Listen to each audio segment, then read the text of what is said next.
Today's discussion centers on the current global planetary situation and its impact on the economy, as well as the unprecedented cosmic higher entities guiding this process. In meetings with Daniel Gagliardo, stimuli and concepts from the inner life are made available to the participants. The different themes arise from questions provided by those attendees, thus allowing for a valuable dynamic of communication and instruction. The acceleration of the apex of the planetary transition offers in these talks tools of synthesis intended for those individuals or groups whose faith and intention to transform confirm their adherence to the cosmic order that will soon be restored on the planet.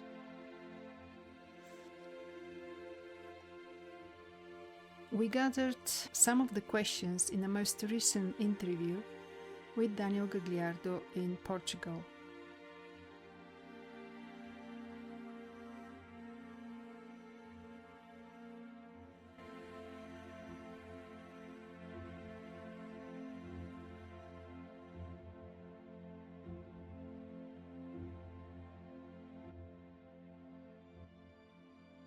Giving of oneself to the inner life is only possible when a person has a genuine inner vocation, inner calling. This is when, in their scale of values and priorities, living in communion with the spiritual laws takes precedence. Without an inner vocation, the individuals have no reason to seek to give of themselves to their inner being. If this is the case, they remain trapped in the interplay of material forces. Simplifying one's life, renouncing the search for pleasure and comfort, fosters self-donation to the higher self. For the development of the right consciousness and intuition, the individual must have an awakened monada. The ego must be seeking inner alignment and harmony. As the monada, the spirit, progresses through the stage of asceticism, initiations, it begins to master aspects of the cosmic laws. This mastery enables it in stages to gradually activate the 5 centers that make up the consciousness. At present, under the planetary feminine polarity, the development of the right consciousness is equivalent to intuitive awakening. To speak of non-rational cognition is to refer to intuition. The soul of the being, or the monada itself, can provide internal stimuli to the ego or to the levels of the personality. These stimuli become intuitive or non-rational cognition. Those who advanced in intuitive energy can perceive and act under exceptional conditions. For those who temporarily base their functioning on logic, comparison, analysis, or speculation, the concept of non-rational condition is unacceptable. The difference between rational knowledge and non-rational cognition is energy-based, vibrational, and magnetic. Reasoning, continued Daniel Gagliardo, is a manifestation of material forces, whilst intuition or non-rational cognition is the externalization of the internal laws. If a being does not yet function intuitively, they cannot comprehend the substantial difference between these 2 poles of cognition. An intuitive being is not incarnated to justify what other beings cannot comprehend, but faithfully carry out what those others cannot undertake in support of the evolutionary plan. The main difference between the impulses of the personality and those of the soul is of an ethical nature. The personality always seeks to gain some benefit, whilst the soul offers stimuli that exclusively uphold the common good. The energy of the personality is psychophysical and unstable, while the energy of the soul, offered through the supramental stimuli, is stable and characterized by harmony and equilibrium. The ethical behavior from a cosmosophical perspective unfolds in several stages, without depending on the free will exercised by the ego and the personality. From a cosmosophical viewpoint, seeking inner enlightenment is the beginning of the ethical process. Then, if that enlightenment becomes effective, the being attunes to inner stimuli that reveal what must be done. In this way, by obeying the revelation arising from and through its soul, the being embodies the ethical behavior.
Only an individual soul truly knows what must be done for the common good. In Cosmosophy, intuition and obedience are inseparable as tools of practical ethics. A person cannot be regarded as a genuinely spiritual being if their behavior is unethical.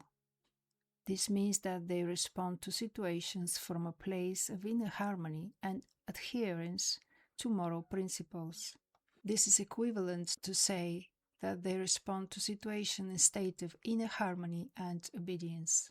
Service, however, is the capacity that a person must attain so that their thoughts, feelings, and actions may become instruments of the soul's will.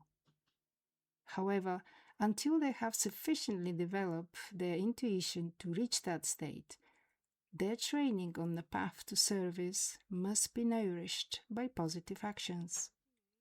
Gradually, they will transcend the free will as applied to positive choices and begin to become receptive to inner guidance, gradually reaching the threshold of service.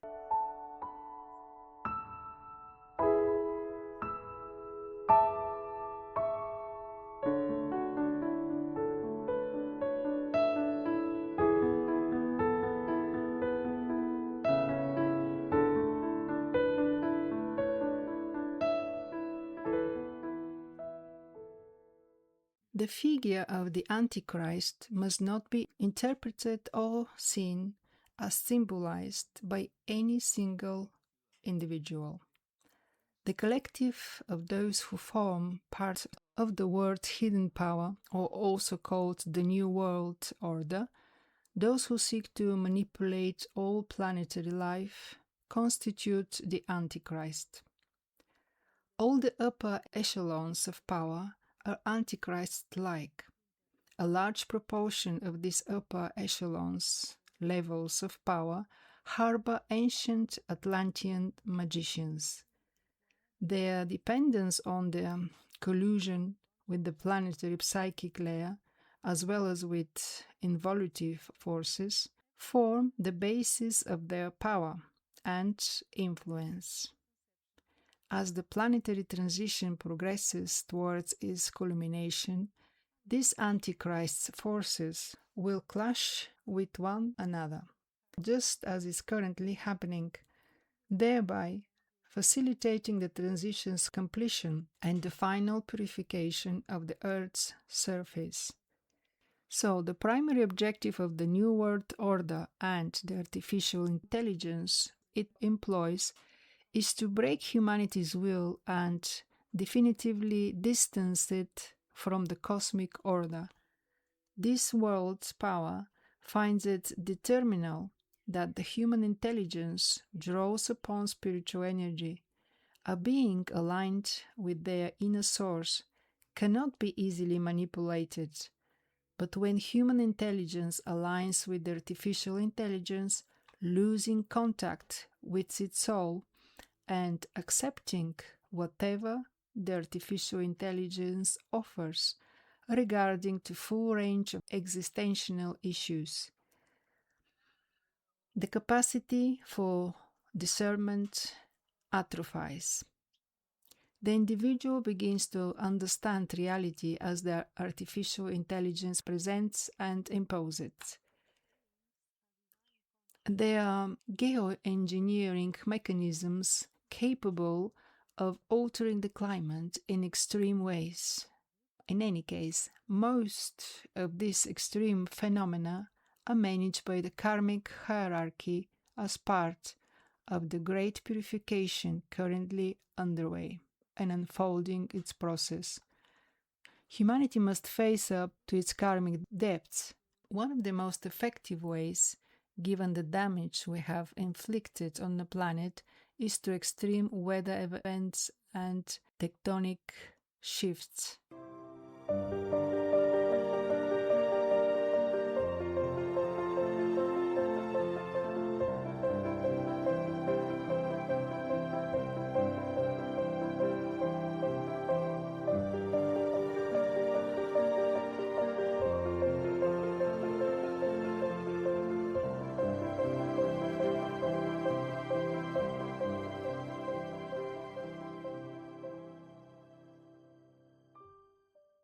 When it is said that there is no self-surrender without love, this means that a being can only surrender to that which is unknown to them when love for the unknown is present in their consciousness. When the inner calling, the inner vocation awakens within the being, love for the unknown acts as a driving force, encouraging them to seek to give of themselves and surrender to their higher source of consciousness.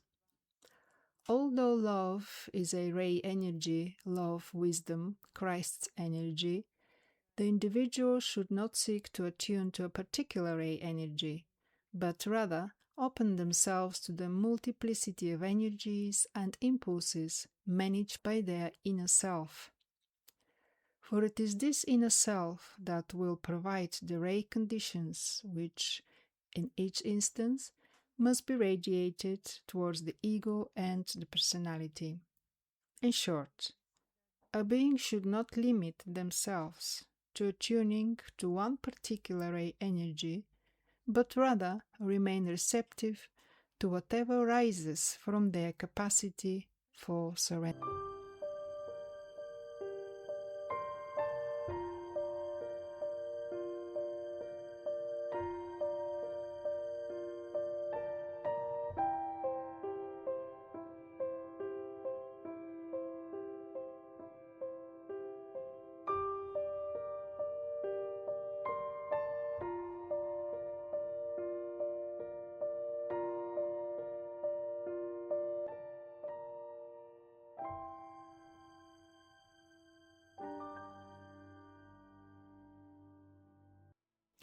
In order to work more profoundly with the evolutionary group experience, individuals must learn to renounce egoistic and personal tendencies.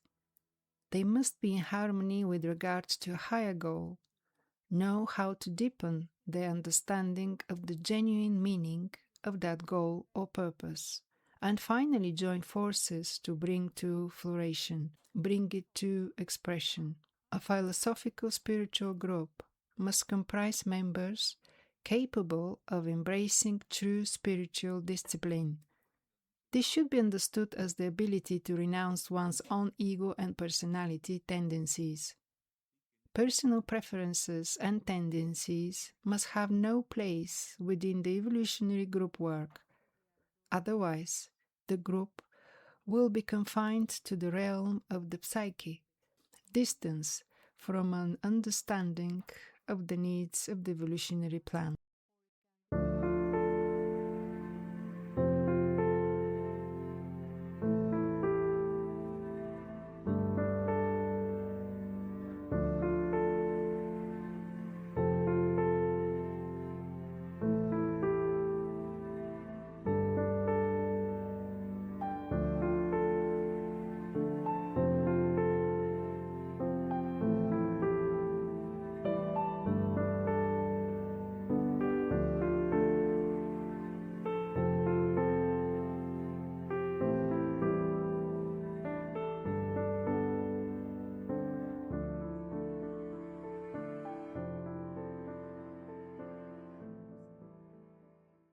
Doctrines are based on beliefs, concepts, and speculative deductions.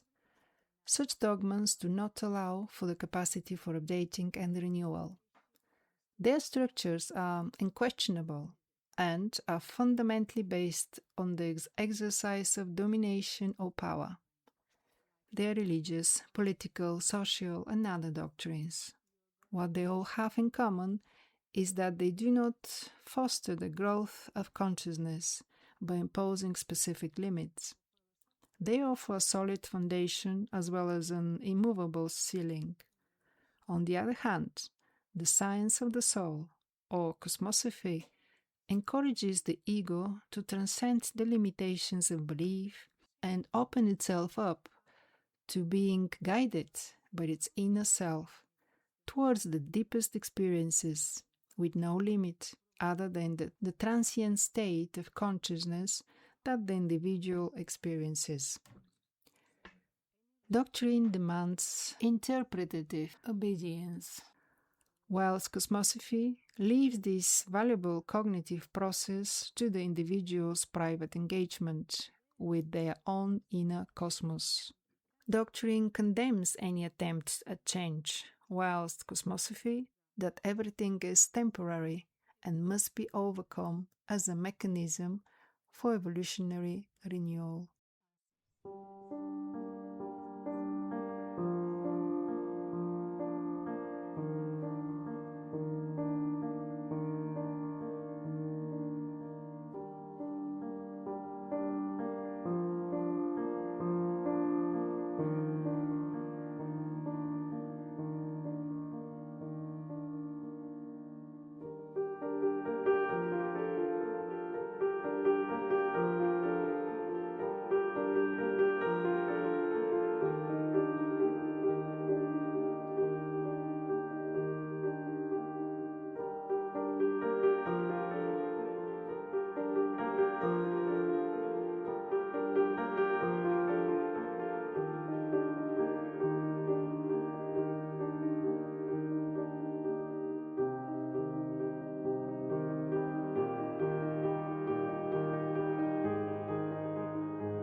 The current planetary transition is reaching its peak.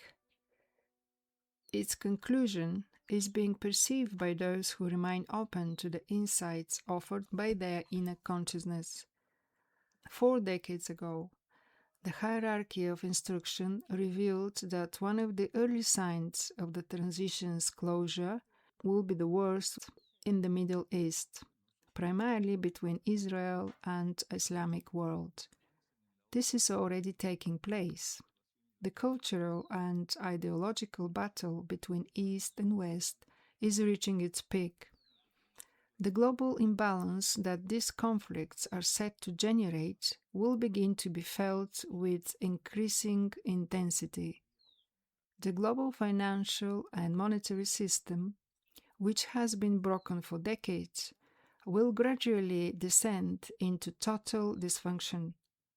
The major powers, puppets of the higher world power, will seek to seize everything within their reach by any means that proves effective or functional.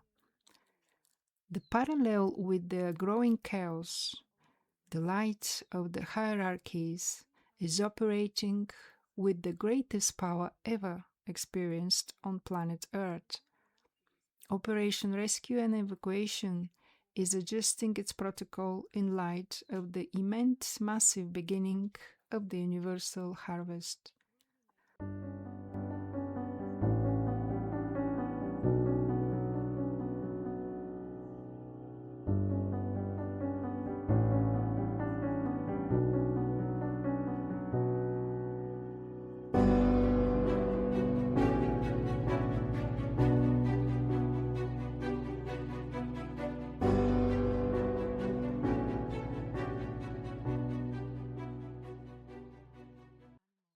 The best way to accompany the acceleration of the planetary transition is to raise our consciousness towards our own inner life.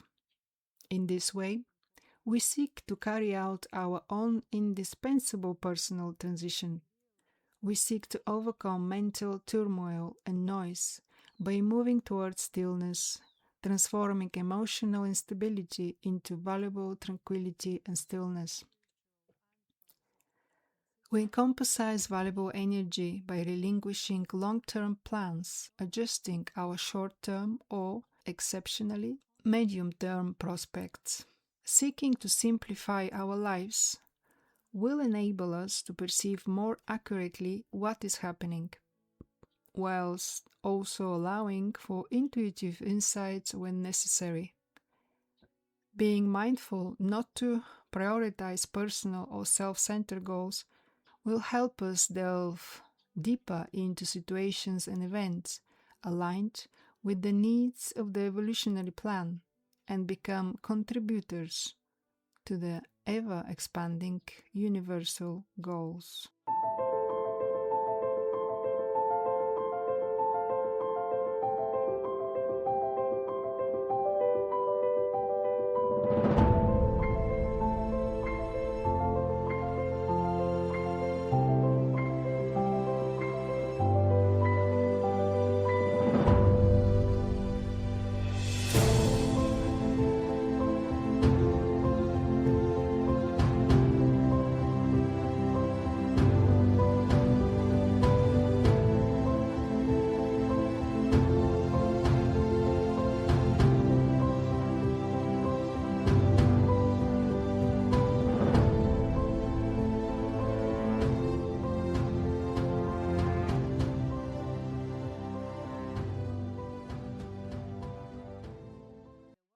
The scope and characteristics of the planetary transition are under the exclusive authority of the Christic hierarchy.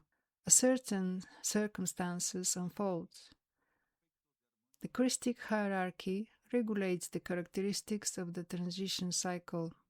It is well known that the transition should potentially have ended by now. It is well known that the transition should have ended by now. But the conditions of imbalance and disharmony imposed by humanity upon life on Earth have extended the cycle until the appropriate conditions for its conclusion can be achieved. The key to remain calm in the face of growing and uncontrollable chaos lies in the individual's ability to affirm the liberation towards which the Earth is moving. The individuals must experience deeply and with acceptance and gratitude the liberation that is cosmically offered to them. They must cultivate renunciation and move towards detachment from all that is destined for dissolution or destruction. They must unconditionally accept this chaos reality as the powerful manifestation of the law of purification. Through attunement and enlightenment, they must seek to offer the planetary life what which the disturbed masses, captured by the dissuasive forces, will be unable to offer. For this reason, the individual must now strive to attain certain conditions and qualities that will enable the individual to undergo the experience indicated by the instruction. The being must not allow the external conditions of reality to prevent the being from remaining in equilibrium and harmony. In this way, by progressing through the inner attunement and enlightenment, the being will be able to strengthen and experience that which the instruction reveals.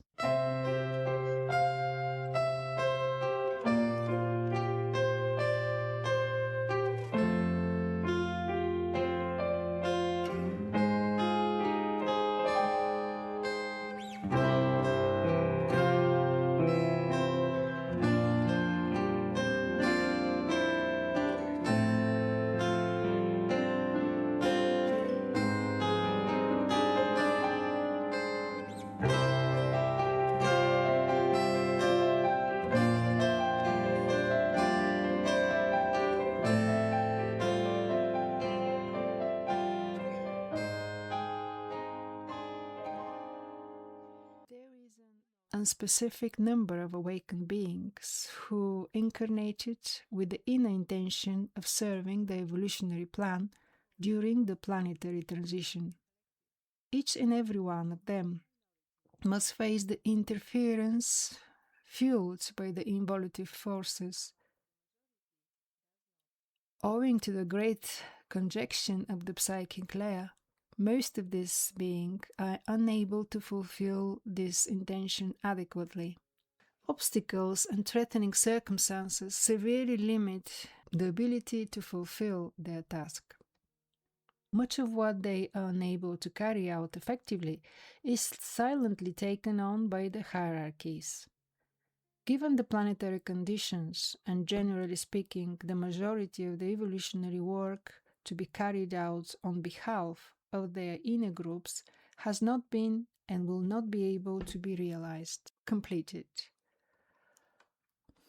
For this reason, for new group evolutionary tasks that can manifest regardless of the original pattern group serve to some extent as channels of expression for the rest of the inner groups.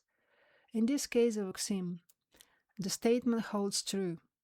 It was internally designated as a nourishing group, enabling beings internally linked to other groups to undertake a practical experience with the energy of instruction.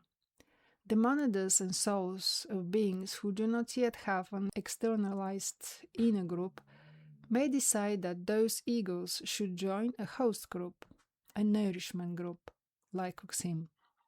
To do so, they must have sufficient flexibility and inner vocation, qualities that would enable them to enter into communion with a substitute group. Given the planetary conditions, generally speaking, the majority of the evolutionary work to be carried out on behalf of the inner groups has not been and will not be able to be accomplished.